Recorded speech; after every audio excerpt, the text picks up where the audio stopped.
Deputy Speaker, for the opportunity to respond to the vibrant debate on the Presidency budget vote which took place yesterday. You were kept very busy.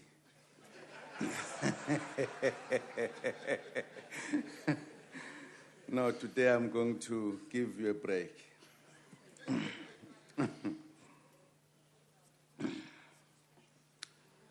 I would like to touch on a few points raised by honorable members yesterday. With regard to BRICS Bank, the Honorable Lekota asked where South Africa would obtain the money to pay our contribution to the capitalization of BRICS Development Bank. The capital contributions to the new development bank will come from the fiscus.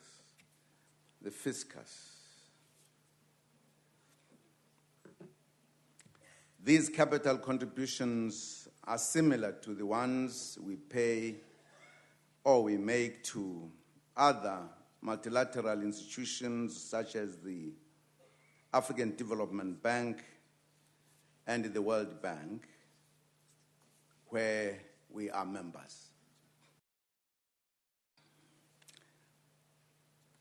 Initially, South Africa's contribution is in the form of paid in capital of $150 million US.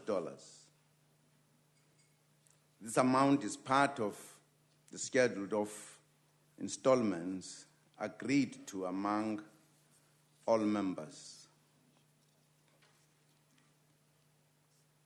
The bank will have authorized capital of $100 billion US with $50 billion US subscribed.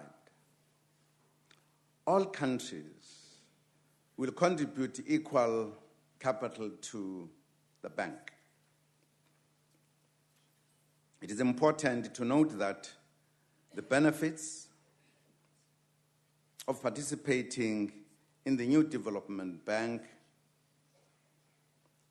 by far outweigh the costs of establishing the bank itself. The bank will complement existing sources of financing to cater for the ever-increasing development needs in areas of energy, rail, and road, and other economic infrastructure.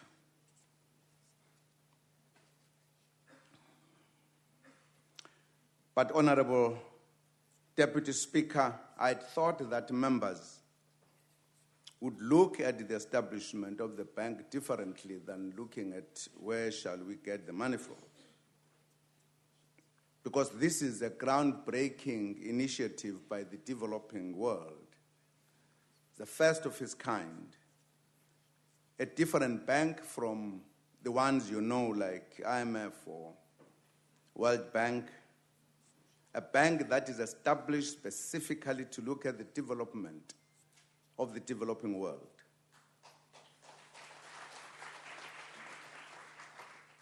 A bank that will have different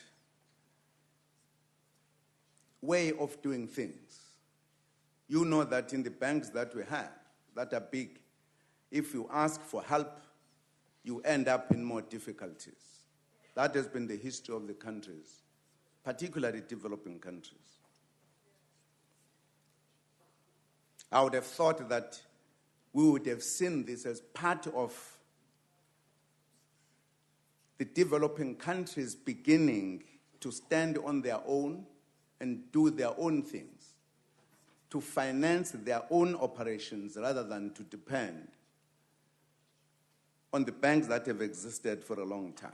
And I had thought that our political majority would have said, yes, at last, we are now standing on our own.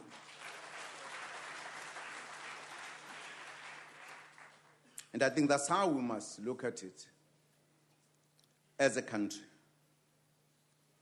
All heads of states in the African continent are excited by this, who have an experience of the dealings with the banks that have existed up to now. And they see this as an opportunity that we can develop Africa without too many tests that have been there with us in our history. We should be excited by this. We should take it as a development. We should take it as an advance. It's not a backward movement. It's a forward movement.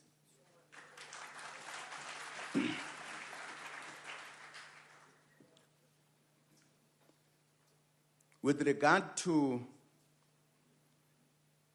Siloam Hospital, Honorable Malema said we had misled the people of Vembe that we would build a hospital and that the promise of water to the people of Kiani had also not materialized. Actually, work has begun on the two key projects.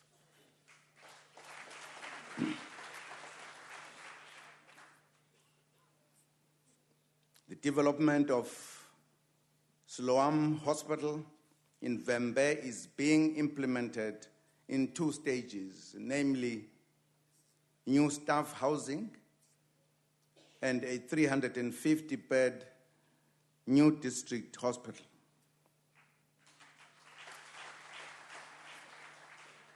The tender process has begun, and it is anticipated that construction will begin in August 2015, and the project will take 30 months to complete.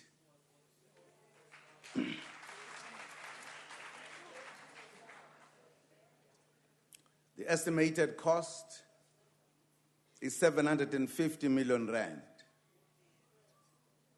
The commissioning of the new hospital is scheduled to be completed by April 2018.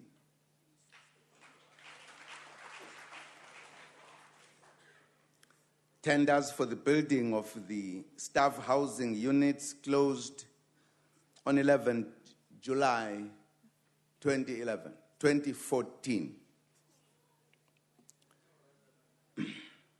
The estimated cost of construction is 140 million rand. So the work has started.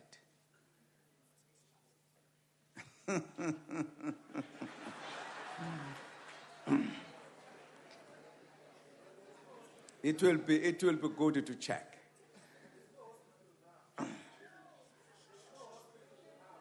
Now, I'm helping you that the work has started.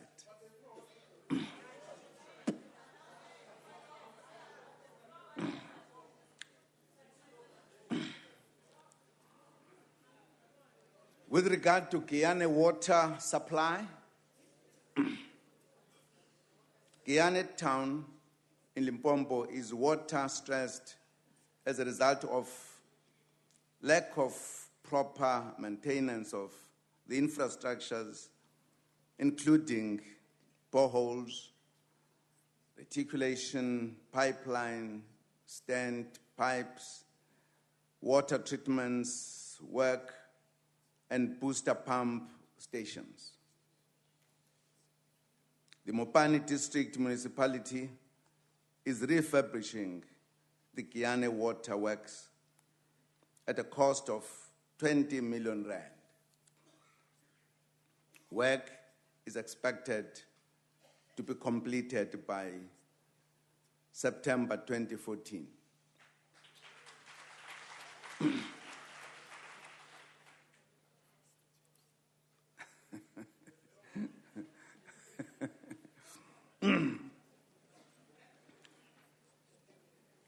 With regard to land ownership by foreigners,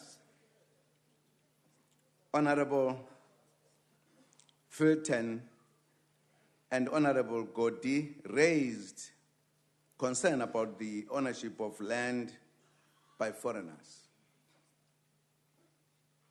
The Green Paper on Land Reform sets out a new land tenure system, namely a 4-tier system of which foreign land ownership is the 3rd tier. In this regard, government proposes no ownership of land by foreign nationals as a principle.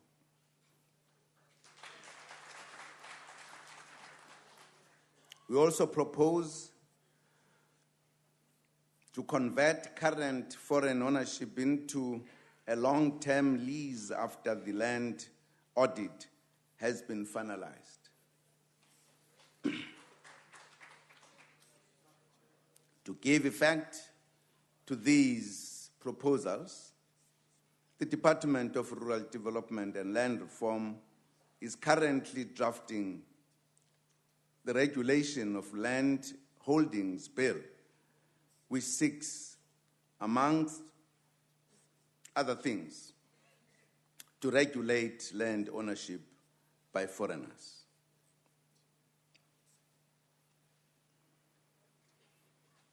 With regard to payment of scholar transport for school children in Mpumalanga,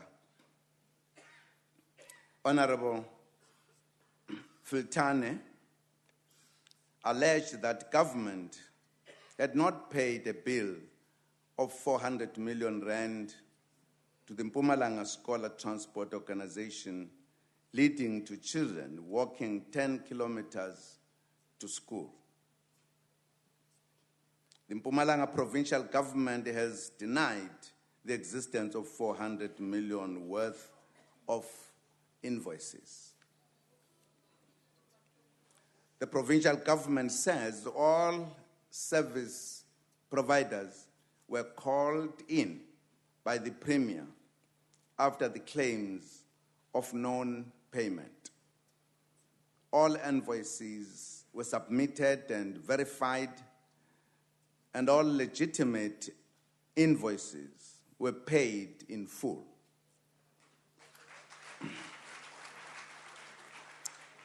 It appears that one out of the 111 constructors had not paid his subcontractors. That was the only problem.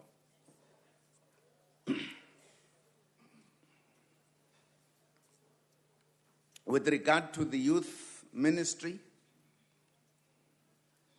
Honorable Shenge raised the need for a youth ministry. In fact, we do have a youth ministry.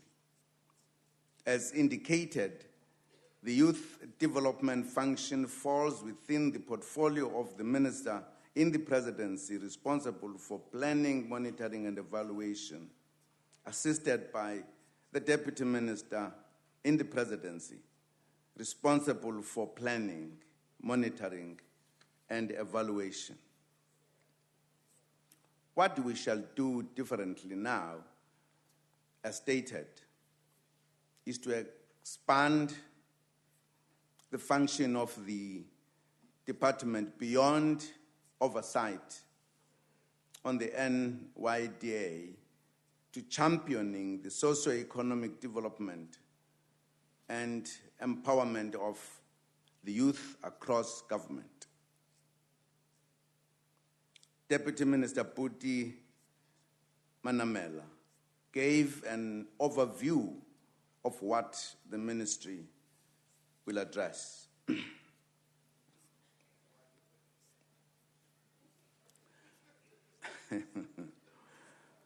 Members of the House will be able to engage from time to time on these issues in this House.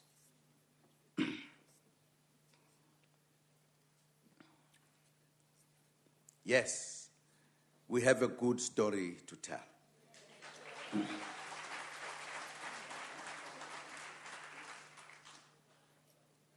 The Deputy President, ministers and deputy ministers outlined eloquently all the indisputable achievements of the ANC government. These are the achievements that enable us to boldly state that we have a good story to tell and that South Africa is a much better place to live in now than it was before 1994.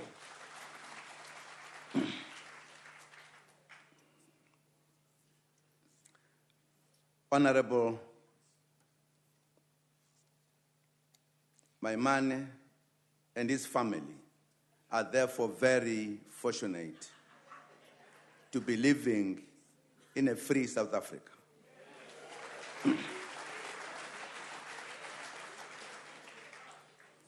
A freedom that was attained through the blood, sweat, and tears of many selfless freedom fighters.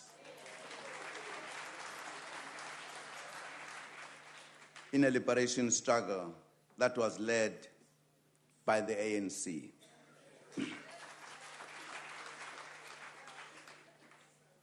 Through the hard work of the ANC government, young people are assured a better life. Millions more South Africans have access to houses, water, sanitation, electricity, free health care, social grants for the poor, unemployment insurance, better schools, and many more services, thanks to the hard work of the ANC government working with the poor.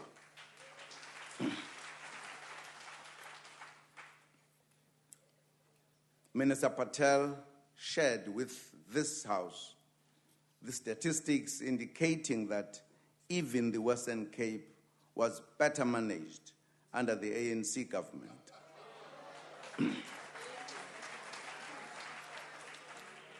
Facts speak for themselves.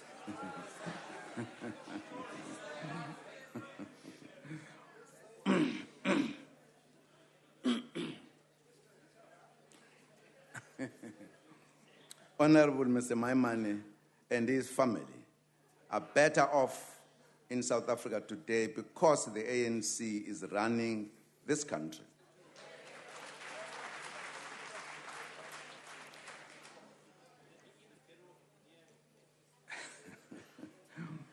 The very fact that Honorable Mr. Maimane is in Parliament today leading the opposition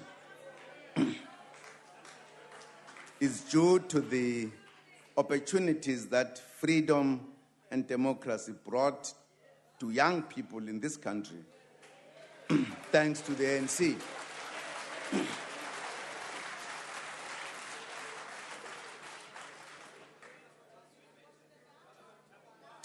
So, Honorable Mr. Maimane, enjoy the freedom brought to you by ANC with our full compliments.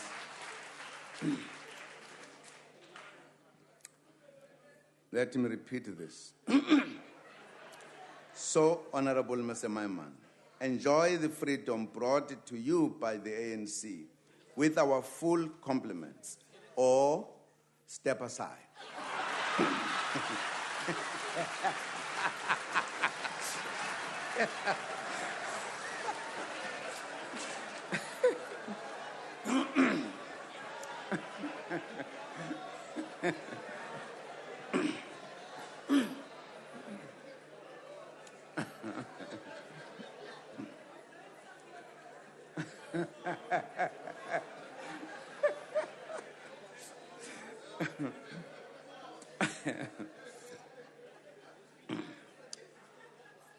With regard to the Israeli-Palestinian conflict, I'm pleased that as parties, we agree in the main on the Israeli-Palestinian question, that the violence must end and that there can be no military solution except negotiations.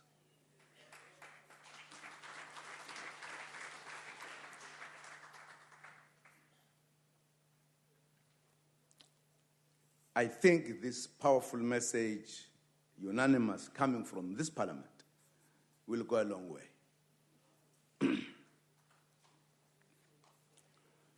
I'm sending 2 special envoys to the Middle East. They are the former Minister of Social Development and former High Commissioner to the United Kingdom, Dr. Zola Skweyiya, and the former Deputy Minister of Foreign Affairs, Mr. Aziz Pahad.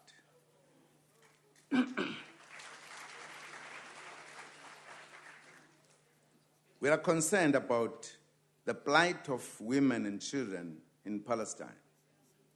In this regard, South Africa will make a financial contribution of $1 million towards humanitarian assistance.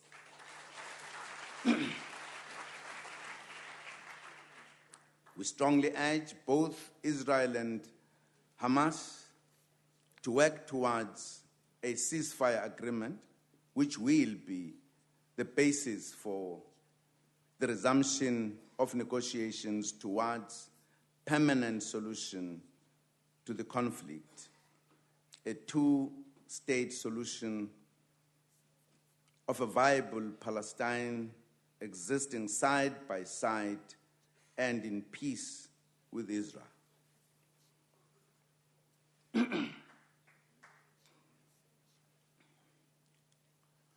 With regard to the building the soul of the nation, I spoke about the need to build the soul and identity of our nation. That task should not be taken lightly. The Honorable Chief Whip of the majority party reminded us of the sterling political achievements of our country. These include our vibrant multi-party parliamentary system, election processes that are declared free and fair, a strong sense of constitutionalism supported by Chapter 9 institutions, various mechanisms of accountability, a functioning public service, and platforms where the public participate in government. We can thus state boldly that 20 years on, our democracy is in very good health. We are a successful state built on a strong foundation of human rights, equality, and freedoms.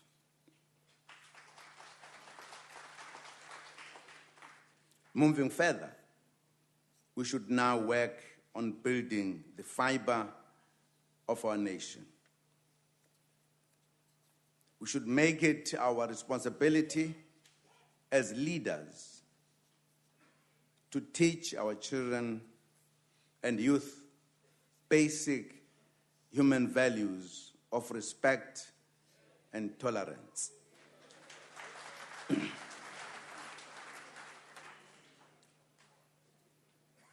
We also need to cultivate basic values of community service, selflessness, hard work, integrity, and ethics as part of our nation-building programs. This is not the task of government alone.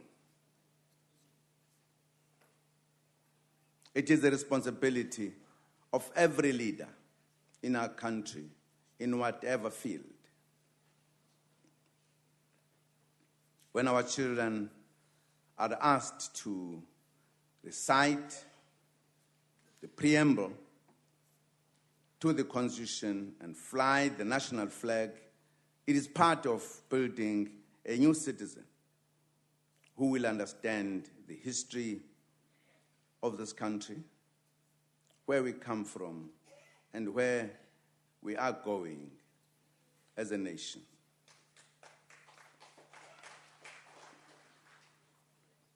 It is a citizen who will understand the basic values that are expected to be espoused by a South African citizen.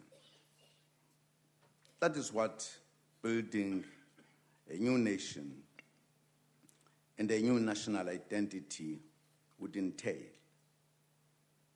It is an important investment in the future of our country.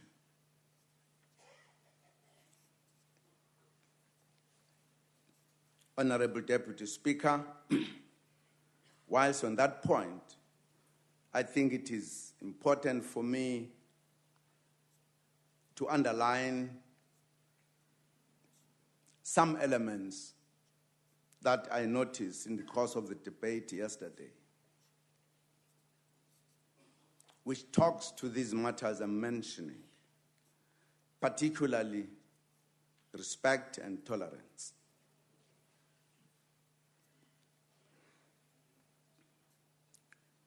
It is important that we take the respect from our own families, in society generally, and in any other organization. But I think the expectation is more to political leaders. This house is one of the important leading houses in our country, where the public representatives assemble to debate the matters of the nation. I think it is important to bear in mind that one of these lessons we need to give to our people is how to handle one another when you are handling matters of our nation. I think it is important to note that what becomes important are facts rather than the manner in which we deal with facts. And respect to others, even if you disagree with them. I think it is important to disagree with respect.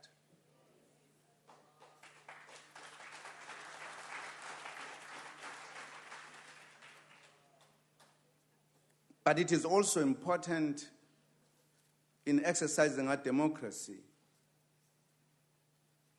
to respect our own rules so that we can teach people we lead as lawmakers that the laws that we make here need to be respected by the nation.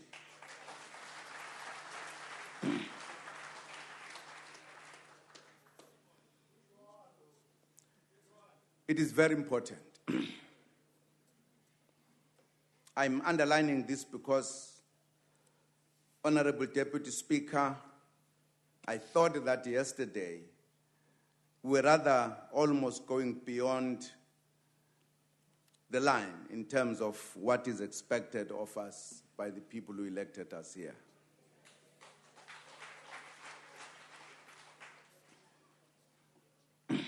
And perhaps as one of the leaders here, but also as one of the elders.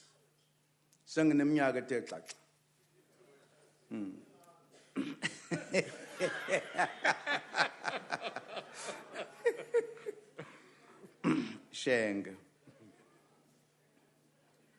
I think it is important, no matter what people can feel, but it is a fact that respect is an important ingredient in the interaction of society.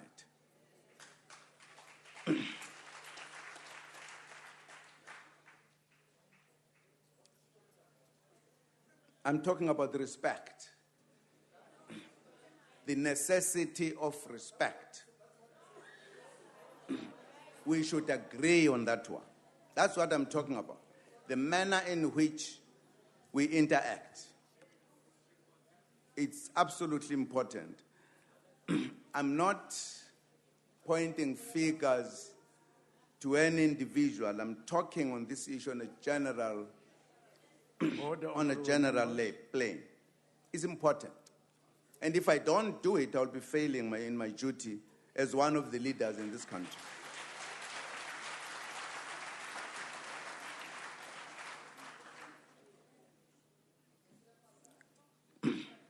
It's always, that's why I started by saying it's always to deal with facts. If I could remember as a young man when I was a referee, I would say deal with the ball, not with the person. It's always important that we deal with the facts. We are a bigger school. People look at us. They are expecting from us a lot. And all I'm saying, it's important, Honorable Deputy Speaker, to ensure that this House has the kind of decorum that is expected of it.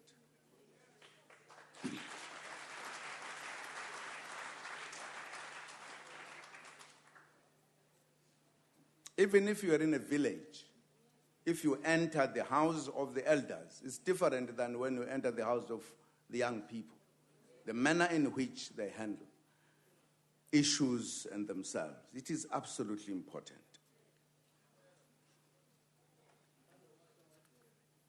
At times, people could miss important contributions because they are clouded by the manner in which we handle the issues. My understanding is that even if we are in oppositions, we want to persuade your opposition to agree with your point. We want perhaps to prove that they are wrong, you are right. They want to prove that you are wrong, they are right. But it is the manner in which we handle that. That's a point I'm dealing with.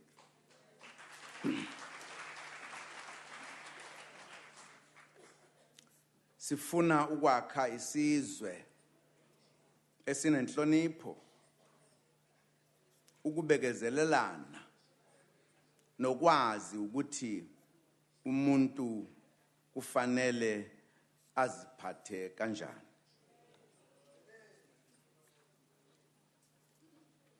Kufanele amaqembu ezombusazwe akufundise lokhu kumalungu awo ukuze sibambisane ekwakheni isizwe esinesithunzi nesihloniphekileyo.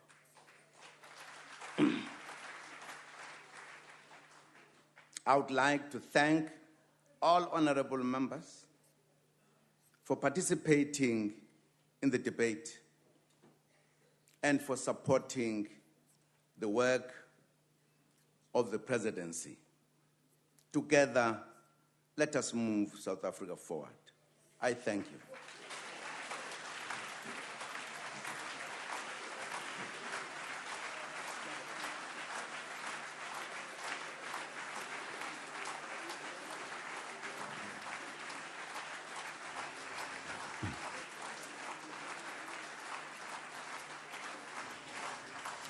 That was President Jacob Zuma replying to the debate on his budget vote. From me and the team at Parliament, goodbye.